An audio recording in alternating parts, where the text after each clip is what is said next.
The hair's turn. Good evening and hello to you all. Cheers and greetings from a box. I feel a little like David Blaine sitting here. I did not spend 44 days here though. I'm inside a little box outside a restaurant, and I hope you can all hear me, and I hope the acoustics are okay, even though there is music in the background. But I shall say bonjour, yes, to you, yes, and hello and evening to Tina and Marcia and Sharon and Empress and Bernadette and Paulie and Chris and Lily and Expeditious and Tina and Hey Tigers, who's a very good quiz winner, Susie Ashenden, Kaz Williams, Tea Toast and Tarot. Oh, you're doing lots. Carol, Ingrid, and many others. The great Gertrude Perkins and William of Park, of course, from Preston, a lovely part of the world. And I hope William's move is not so stressful. May I begin before I start by saying today is the 17th birthday of a lovely young lady called Tilly Hawkins, the daughter of Sam Hawkins, who works at the Magnet in Broadstairs. May we all join together and wish Tilly Hawkins a very happy birthday. A lovely young lady who is growing up and learning so much about politics, and she is a very enthusiastic, delightful, lovely young lady, and I salute her. May she have a wonderful birthday wherever she is. Um, the time zone is different, so I don't know what's going on with her, but I'm sure she's probably out on the razzle dazzle, enjoying her evening with her mother or with her family or with her friends. Isn't that a wonderful thing? So happy birthday to Tilly. Thank you to all the people sending lovely birthday wishes to Tilly. Now, where do we begin? I'm sitting here in a box. I feel a bit like David Blaine. Here we are, the friend of Ghislaine Maxwell, who sat in a box for 44 days. And this box is, it's quite a curious space. The lady next to me thinks it's too hot, but we do have lovely rosé wine.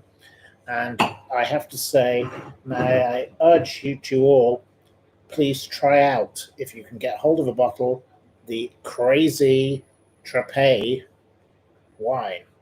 We have been drinking this wine. This is an affordable local wine, and we enjoy it very much. It's €8 a bottle.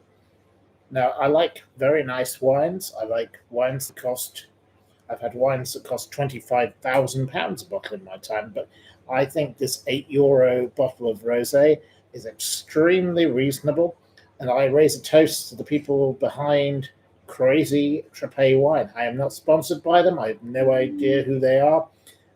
We just tried it, and we have got into drinking it in this local establishment, which is a local establishment I've been to many times before. I have no association with the hostelry or the wine in particular. So anyway, I raise a glass to Tilly Hawkins and a happy birthday to the lovely Tilly. I will not sing you happy birthday because you might rather hate my dulcet tones. I'm utterly appalling at singing. So cheers to you. So moving along, we will begin with our first topic.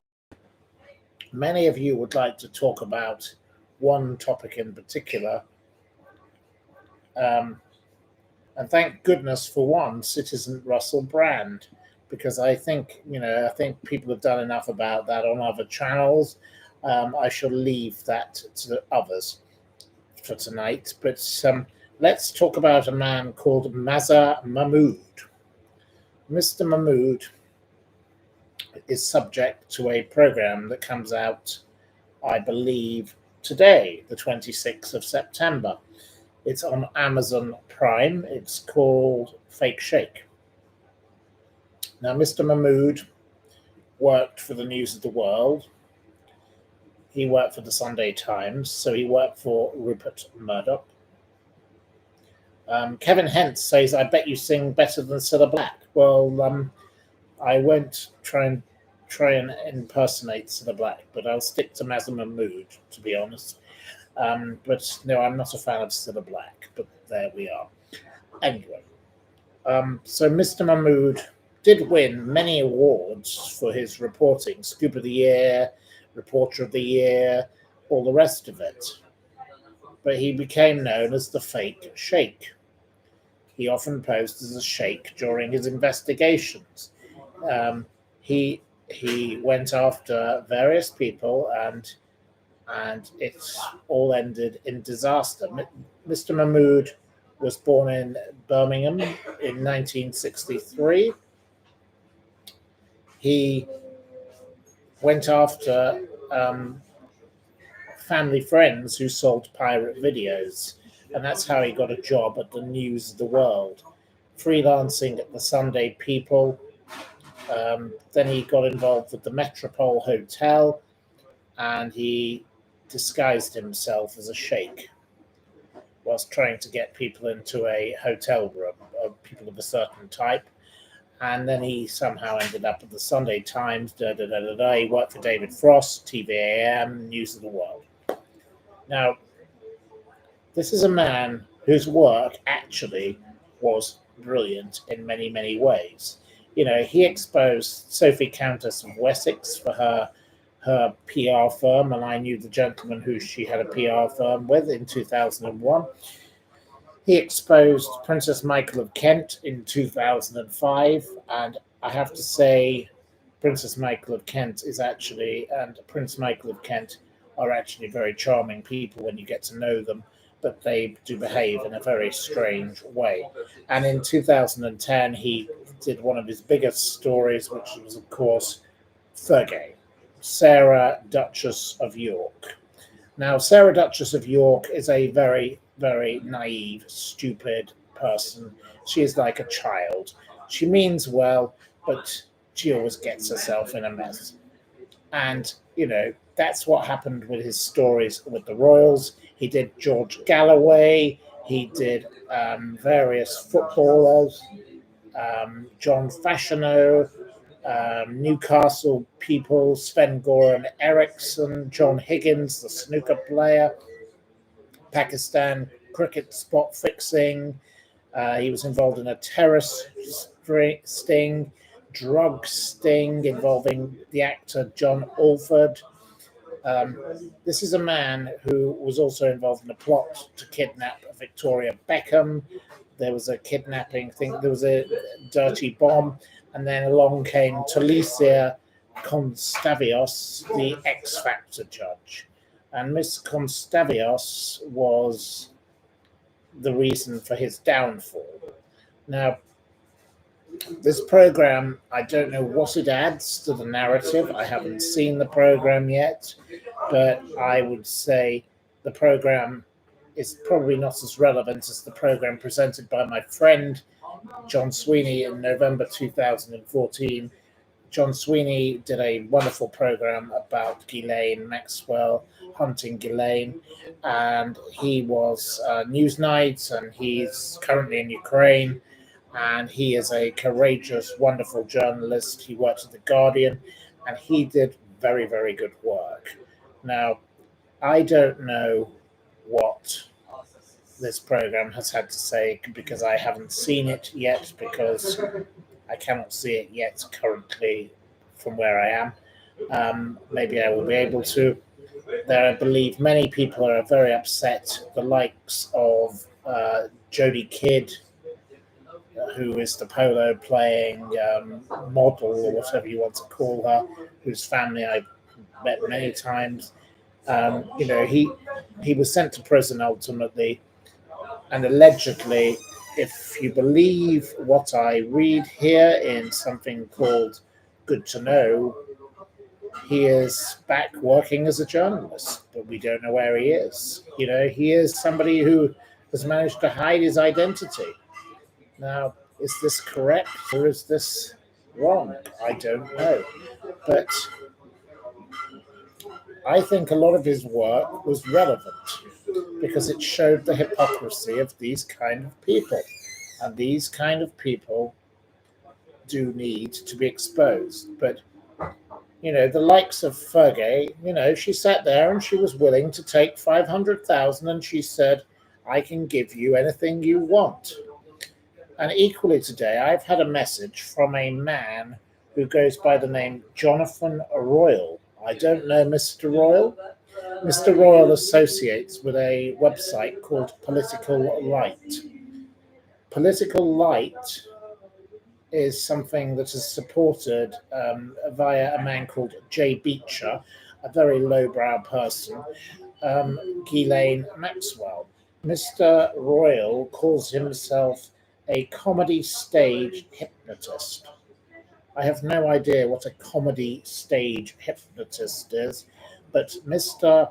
Royal has been bombarding me over the last weeks with his emails. I have not responded to his emails because he associates with Political Light, which is a far right, dreadful publication of no consequence run by a man called Jordan James, who associates in the past with a man called Jay Beecher. Mr. Beecher runs websites for Ghislaine Maxwell. I do not want anything to do with these people. I've also had messages from a lady who I will not name, but this particular lady claims that she has been targeted by Jay Beecher. Mr. Beecher is supposedly now in Ukraine and claiming to be running some kind of special newspaper out there. This lady is making allegations to me about her problems that she has experienced. I will not go into the allegations, but I will say this is a nest of vipers that I do not wish to be part of. Political Light is something that is lowbrow and tacky and tedious. That is not a libelous remark to make. I just don't like it. You are entitled to read it if you wish. It is a publication that has previously written much about Tommy Robinson, who is a far right person of no consequence in my view. And today I have received messages from this man, Jonathan Royal. Now, I'm sure Mr. Royal has his own story to tell, but Mr. Royal has sent me messages saying I ought to look into the fake sheikh because he believes that he is a victim of the fake sheikh, along with a man called John Alford, who was an actor, Herbie Hides, I've no idea who he is, Alex Smith, aka John Royal, so he has multiple names, and someone called Emma Morgan. I don't know who Miss Morgan is, no idea. They also go on about various aristocrats, they go on about Jodie Kidd, they go on about many different people. Now, this is not something that I wish to get involved in. But I do think that the fake sheikh was quite rightly sent to jail for incorrect behavior, but I do think that some of these people are coming out with a load of old royal rot. So I don't wish to go further with that. So there we go. There are over 250 of you watching, and it's delightful to have you all here. So there we are.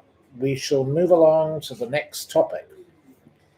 I think it's better to before we do, I will refer to the Guardian's review of the article. The Guardian actually did a very good review of it. Stuart Jeffries, who is a brilliant journalist, he said the fake sheikh review. How did so many celebrities, and I hate the word celebrity, I would never use it. It's a terrible, tacky word. It's disgusting. Fall for a man with one costume change. And he gave it 3 out of 5. But he said, where is the fake sheikh now? There's a rumor, says Paul Samrai, that Mohammed freelances under an assumed name. Maybe he's writing TV reviews for The Guardian. I thought that about summed up the whole thing. The Fake Sheikh is available on Prime Video. So please go and watch it and perhaps let me know what your thoughts are. Would be very interested to hear what people have to say about it once you've watched it. But I dealt with people at the News of the World in the past, long ago, powerful people, and I saw the world of the vipers that existed there, and some of the people were not so much vipers, but this is a story of the Duchess of York, who, quite frankly, Sarah Duchess of York, tacky and tawdry. Sven Goran Eriksson, tacky and tawdry. These people brought a lot of this upon themselves. Terribly stupid people. Anyway, we are moving along to our next topic. Our next topic is Jill Dando. I don't know how much many of you know about Jill Dando, but Jill Dando, I've spoken extensively on other channels about the Jill Dando case. Jill Dando died tragically aged 37 in 1999. She was murdered on her doorstep of her home, which she didn't actually live in because she was moving out of this home. She'd actually just sold it on the 26th of April that day. She was shot with a single shot to her head at 29 Gowan Avenue in Fulham, London SW6 at 11:32 a.m. Nobody witnessed this. Somebody saw somebody run away, but the police were called at 11:47, so that's a delay of over 15 minutes. So by then, the person is vanished, and she was taken to Charing Cross Hospital and declared dead at 1:03 p.m. This was a talented, brilliant journalist whose family were from a journalism background. She was born in Weston-super-Mare, rather like Jeffrey Archer, who was a close friend of hers, in Somerset. Weston-super-Mare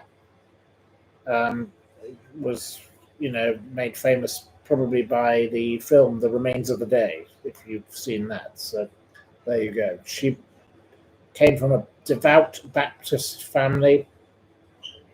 She had a hole in the heart surgery, aged just 3 years old. She was educated at comprehensive school. She studied journalism.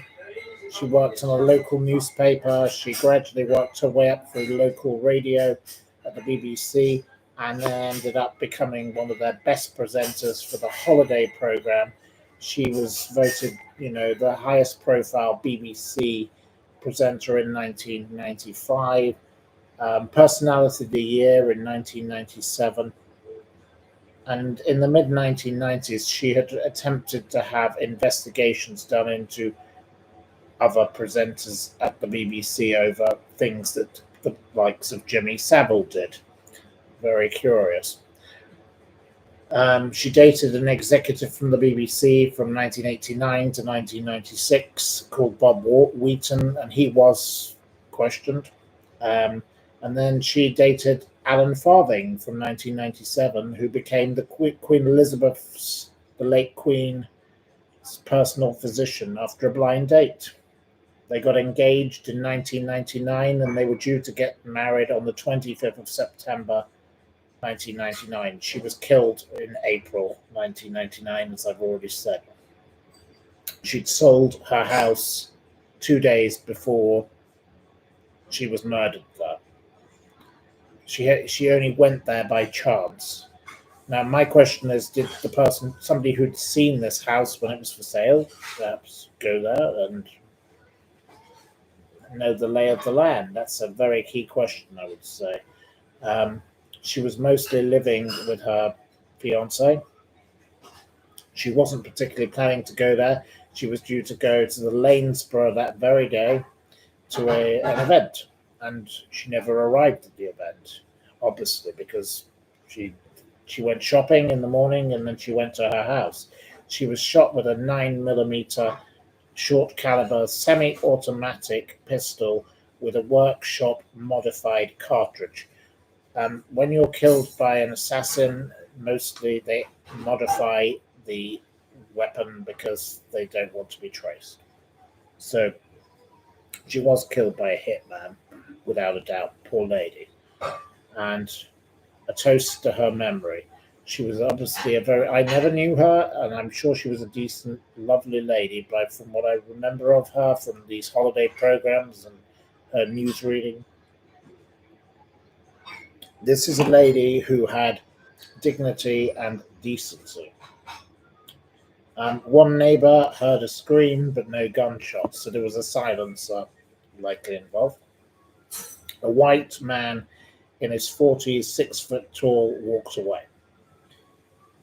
There were over 2,500 people approached, 1,000 statements taken, and then a local man called Barry George, who was a little bit eccentric and a little bit odd, was ultimately convicted. I won't go into the whole conviction, but this poor man was actually completely innocent of this. He was somebody who had done other things, but this sad, sad story remains unsolved. And now there is a new a new program, which is called "Who Killed Jill Dando?" And it doesn't change anything. And the Guardian again, Lucy Mangan, she says there is no specific reason for the arrival of the 3-part Netflix series "Who Killed Jill Dando?" It marks no anniversary. There is no new information to be shared, no new suspects in the frame. But perhaps that is the point. And then she refers to Jill Dando's brother, who has given his own theory. And this is a terrible, terrible story, and a sad, sad story for him and his family. They've had no justice, and justice should be done for all people who are victims in any story.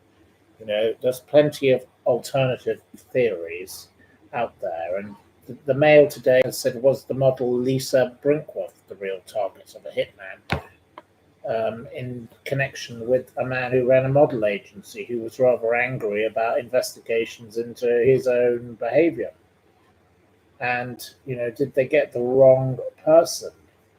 And there is the theories about Bosnian Serbs, Yugoslavian groups wanting retaliation because this lady works on a program called Crime Watch.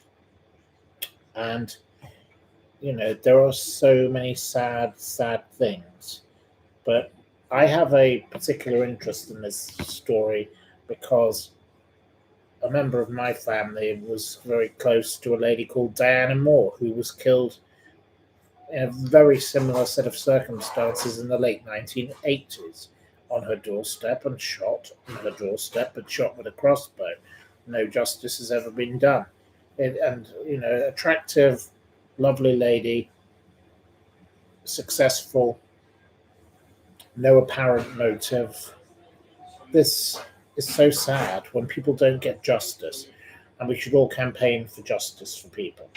So I won't go further into that this evening because I think I've said enough about that in particular. But we will move along to the next topic, which is Pete Doherty. So another program, I don't know why we've got so many programs, but there has been a program called Pete Doherty, and the comma is so important to the story. Who killed my son? ?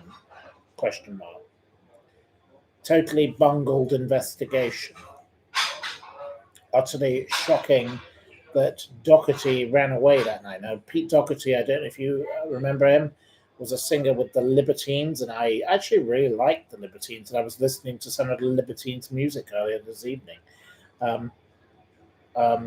Pete Doherty was talented, and he dated Kate Moss, and he was associated with all sorts of other famous people, but he lived a very grimy, grubby life, and he rented a house from somebody I knew of in Wiltshire, and he smeared blood all over the walls.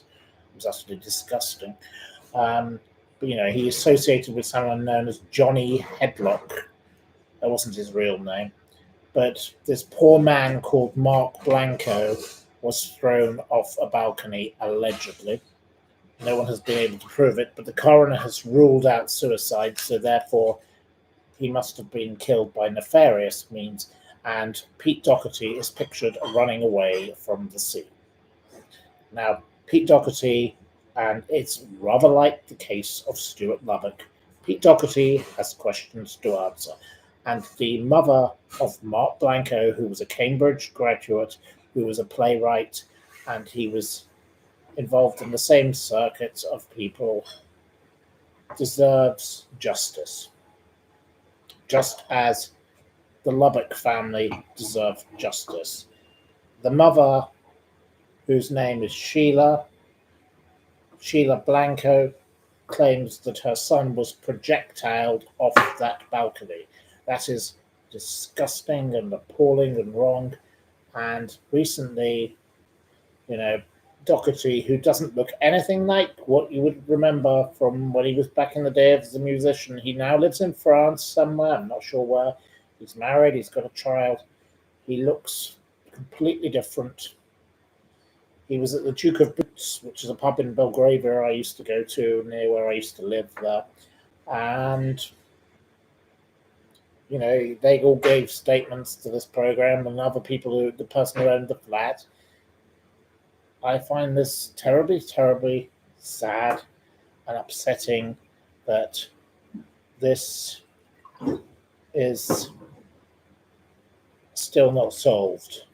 A bungled investigation, yet again, by the Metropolitan Police. What a shame. He was great at music, Doherty, but he was wild. I looked up The Libertines, Don't Look Back Into the Sun, his song, on Spotify, watched 98 million times. This man was popular, and he was talented. But this man, Mark Blanco, was killed at that house that evening, in my view, and it's time for justice. And before I finally go, we're only at 27 minutes. We have two more topics. Now, many of the questions coming in here are about Jill Dando, as I see. Many of you don't like Pete Doherty. Many of you say Barry George was innocent. I cannot repeat the allegations made because I think they're libelous. There we go. Rest in peace, Jill Dando. I agree with that. Kevin Hentz says Metropolitan Essex Police are both often ineffectual. Well, look at all the cases that I deal with. They always involve the Metropolitan Police and the Essex Police. Ali Mitchell says, don't get me started about the Metropolitan Police. I agree. Busted says, why did he run off? Precisely. And when they ran off, and there was a body lying in the street. And that person did not die immediately. Now, that is shocking and terrible and so sad, because they could have saved his life if they'd acted responsibly. Isnekia says, I'm drinking the crazy Trepay wine. Yes. The lady I'm with rather likes the crazy Trepay wine. I rather like the crazy Trepay one. I'm nothing to do with the crazy Trepay one. So, changing the topic to something completely different. Rather like in Broadstairs, where I live, a place I often visit is called Burnham Market in Norfolk. And today, 80% of the people of Burnham, or 80.1%, sorry, have backed a ban on the second homeowners, quite rightly so. Chelsea-on-Sea up there is going to be stopped because there's nowhere for local people to live. You know, the likes of Stephen Fry, Amanda Holden, and Annika Rice have taken the town over, and there's nobody to live there. They've driven out everything. All the local businesses have gone. They called it the posh plague. The local pharmacy closed. It was a very famous pharmacy. In the Victorian era, it was famous for selling poison to the poisoners Francis Billing and Catherine Frary. Now, I love going to visit the Host Arms. I used to go up there with my friend, the late Honourable Thomas Noel, who the brother of the Earl of Gainsborough. He had a wonderful home there, and yes, he didn't live there all the time. He was a second home person, and yes, I didn't realise the plague that it caused on the community. People who live there have had a referendum, and I think they've done the right thing. And we want the same thing to happen in Broadstairs. There are too many second home owners. Where the square where I live in Broadstairs, there are 9 houses, and now 7 of them are holiday homes. It is no wonder that the local restaurants are closing down. The local restaurants in my community are the soul and heart of the community, and I love to support the local businesses. And it's so sad that businesses are going out of business. You know, I went to my local barber the other day. I said, "What happened to the pizza restaurant next door?" He said, "Oh, well, nobody went there, so it's closed down." I said, "What happened to the Indian restaurant down the road?" He said, "Nobody went there, it's closed down." And that is what is happening to every town and city throughout Britain. It is a shameful disgrace. These people with these second homes should be taxed properly, and they should be made to pay, because it is wrong that local communities don't exist. I was speaking to some pensioners the other day. They both are widowed and they've suffered, you know, all manner of things. They want to buy a home together. They pool their resources. They sell their little homes. They're outbid immediately by the greedy second homeowners. You know, the local house round the corner from me for sale for £500,000, 1 bedroom, goes for sale 500,000, sells for 650,000. These people in Burnham Market, good for them. I want to salute the good people of Burnham Market, for finally standing up and saying, we want our community back. Every community deserves to be saved, because if you can't have people who can afford, you know, local people to live there, if they don't live, if a place is empty half the year, what is the point of the place? It's not a community. It's terrible. And I just think it's disgusting and wrong. And I totally support the fact that they say we need young people to live here. They said we don't want the posh plague. We don't want these people closing down our pharmacy because no one uses it. They don't want to have more stupid, expensive clothes shops. They want a shop where they can buy some milk. It's disgusting. And then finally, I'll come to one of the worst of the creeps, the whining politicos. And, you know, we all know the story of how Boris Johnson's father sold his house to High Speed 2 for 4.4 million, after buying that said house for 2.2 million. Oh yeah, there's a bit of cronyism going on there. Anyway, we've got another one whinging. The ex-Tory turned a Reclaim MP, Andrew Bridgen. He claims to the Express today, the High Speed 2 ruined my life. I lost my dream home and my swimming pool. Do you think I care about this man who is also whinging about how he spent £100,000 on 11 bathrooms? Um, does anyone need 11 bathrooms? You can only bathe in one at a time, surely. How many swimming pools did he build? It's another issue. I once met a couple who had 4 swimming pools at their house. I couldn't understand that. And then once they showed me their garage, and this was in Fort Lauderdale, in Florida. And I said, "Why have you got 7 garages?" And he pressed a button, and up went the door. There were 7 Ferraris in 7 different colors. He goes, "One for every day of the week. Why pay less when you can pay more?" And I thought that was, very gauche. This man is even worse. He says, "Even the stones from my gates have been removed." He paid £2.1 million for the house, but had to sell it for 1.89 million. But he felt he couldn't negotiate because he was a sitting MP. Oh, the violins do play. How much did he claim in expenses for all the work that went with that? Horrible little man. He's supposedly a man who's now an MP for what's called Reclaim, which is associated with that revolting ex-actor Lawrence Fox. He's married to a Serbian opera singer, his second wife. He was thrown out of a family business because of involving potatoes. Perhaps people should have thrown rotten potatoes at this horrible man, because he was considered abusive, arrogant, aggressive, combative, unreliable as a witness in a court case with his own family. I think that is an example of the worst kind of politician in Britain. Absolutely shameful, absolutely disgraceful. Have any of you any questions to conclude?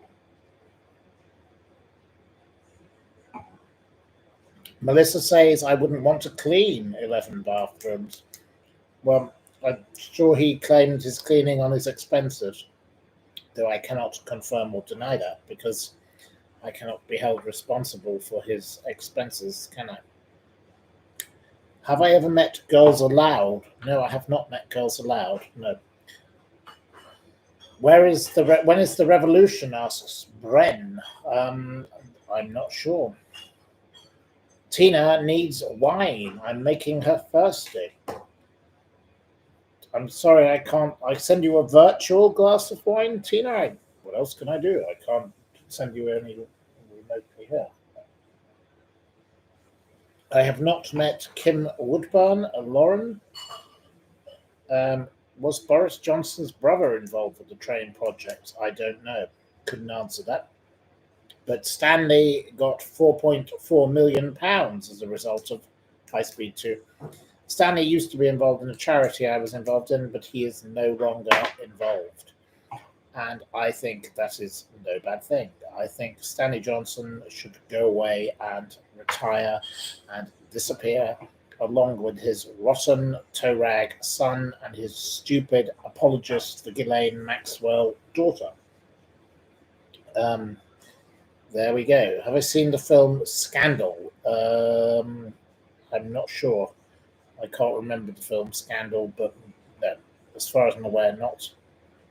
I have not spoken about Lucy Letby today, but Lucy Letby should burn, on a rotten pile of, rubbish where she belongs. The lady is a very bad person. I do not like Lucy Letby. I think the apologists for Lucy Letby should stop sending me their nonsense. I don't believe Lucy Letby to be innocent.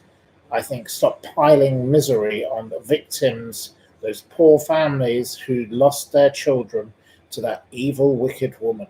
And she is a very evil, wicked woman. She's up there with Rose West. In fact, she's probably worse. Shame on the people that write to me supporting Lucy Letby. 30p Lee. Oh, yes. Well, my views on 30p Lee. I think 30p Lee should be sent back to the maths class. He's not very bright, is he?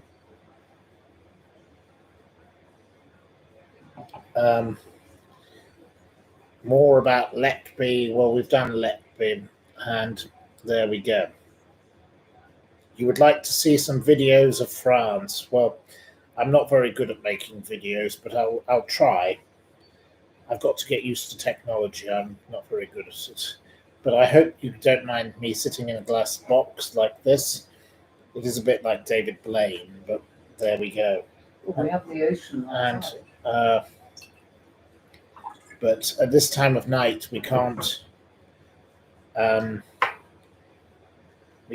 make films in the sunshine because there is no sunshine. So,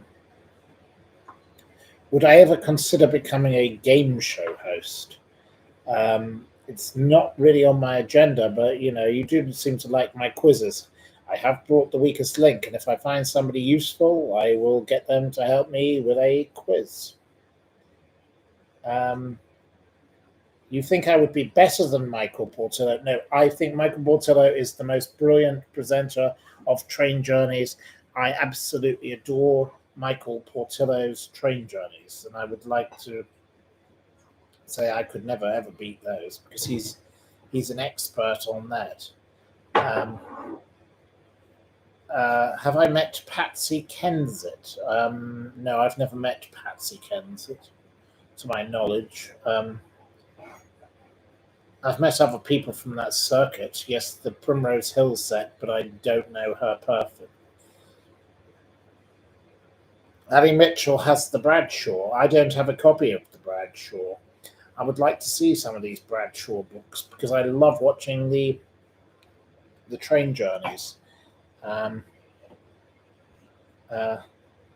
You think I'm better than the South Bank show? Well,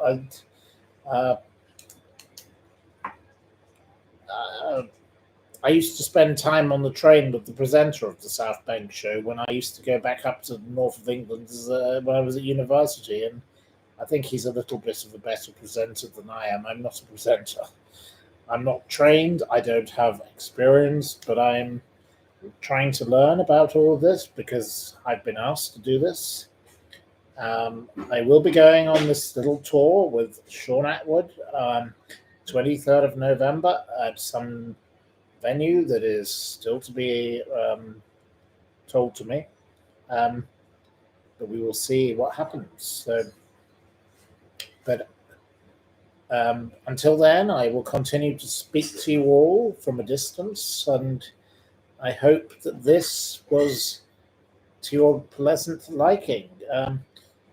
You would like me to do a show with Jules Holland. Now, I've met Jules Holland. He's an absolutely lovely man. He does a lot of Boysdale of Belgravia and Boysdale of Canary Wharf, which is run by my lovely friend Nikki Kerman, alongside the Ranald McDonald, or whatever I think his name is. And they have great evenings there with friends of mine like Misha Paris and lots of other lovely people. Misha once sang to me at my birthday party. Now, that was quite a pleasant experience. Lovely person. See, there are lots of good people in the world. We should celebrate the good people. We don't celebrate Andrew Bridgen, but you say Andrew Bridgen helped the victims of the post office scandal. Well, he certainly helped himself over his little home situation, and I don't salute Andrew Bridgen. He's part of Reclaim, which is an appalling political party that I think is run by a bunch of toe rags. So no thank you to Andrew Bridgen. Andrew Bridgen can bog off. You wanted to bog off tonight? You didn't. You just got one. Bambi says Jules Holland is brilliant on New Year's Eve. Yes, I totally agree. Jules Holland is a wonderful gentleman. We love good people. Let's celebrate good people. Let's celebrate the best in society, but let's not forget that we must always name and shame the most disgraceful. And the people I've talked about tonight, the bungled investigations of the Metropolitan Police, the terrible situation of, Pete Doherty, the appalling people in Burnham Market, the greedy second homeowners, the whining politicians. Don't forget these people. Never ever let them out of your sight, because that's what they want. Anyway, here we are from sunny Saint-Tropez, which is not so sunny right now because it's dark, but we are drinking our crazy Tropez, and I say cheers to you and my glass of crazy Tropez. We've done 45 minutes, and I thought it was 45 minutes of joy and pleasure, and it was absolutely wonderful to chat with you all. Happy evening, good evening to you all, in good gardening, and sleep well, and don't have nightmares, as they used to say on Crime Watch, quoting Jill Dando. So please sleep well and have a lovely evening. Take care, and bon voyage, and pip pip, and love to you all.